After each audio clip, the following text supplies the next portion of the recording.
పెట్టుబడుల ఆకర్షణే లక్ష్యంగా సీఎం రేవంత్ రెడ్డి ఢిల్లీ పర్యటన కొనసాగుతోంది. కాసేపట్లో public affairs forum of India 12వ వార్షిక సమావేశానికి ముఖ్య అతిథిగా హాజరు కానున్నారు సీఎం. విజన్ తెలంగాణ రైజింగ్ అంశంపై ప్రసంగించనున్నారు.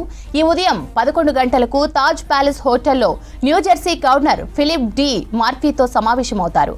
అమెజాన్, కార్ల్స్బర్గ్, కార్క్లెయిల్, గోద్రేజ్, ఊబర్ కంపెనీల ప్రతినిధులతోనూ సమావేశం కానున్నారు సీఎం. ఆయా సంస్థల పెట్టుబడుల అంశాలపై చర్చించనున్నారు.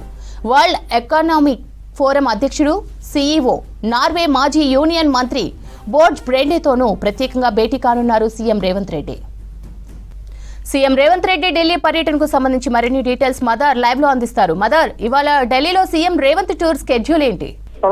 కొన్ని కీలక భేటీలు ఉన్నాయి సీఎం టూర్ కు సంబంధించి. 11 గంటలకు ఫిలిప్ మార్ఫీ న్యూజెర్సీ గవర్నర్ తోటి ప్రత్యేకంగా భేటీ కాబోతున్నారు. ముఖ్యంగా ప్రధానంగా తెలంగాణ రాష్ట్రానికి సంబంధించి పెట్టుబడుల సాగనే లక్ష్యంగా ఢిల్లీ పర్యటన అనేది కూడా ఉండబోతుంది.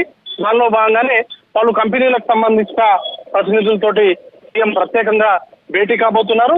ముందుగా 11 గంటలకు న్యూజెర్సీ గవర్నర్ తో భేటీ ఉంటుంది. ఆ భేటీ ముగిసిన తర్వాత పబ్లిక్ అఫైర్స్ ఫోరం సంబంధించి 12వ వార్షికోత్సవ సమావేశంలో సీఎం రేవంత్ రెడ్డి ప్రత్యేకంగా ముఖ్య అతిథిగా హాజరు కాబోతున్నారు. ఈ మీటింగ్ కి తెలంగాణ ప్రభుత్వం కీలకంగా పార్ట్నర్ గా ఉంది. దానిలో భాగంగా సీఎం ఈ వార్షిక సమావేశంలో పాల్గొని విజన్ తెలంగాణ, రైజింగ్ తెలంగాణ అంశానికి సంబంధించి ఆయన ప్రసంగిస్తారు. ముఖ్యంగా తెలంగాణలో పెట్టుబడులకు ఉన్నటువంటి అవకాశాలు, తెలంగాణ ప్రభుత్వం తీసుకుంటున్నటువంటి నిర్ణయాలు కావచ్చు, వీటన్నింటిపైన కూడా సీఎం రేవంత్ రెడ్డి ప్రసంగించబోతున్నారు.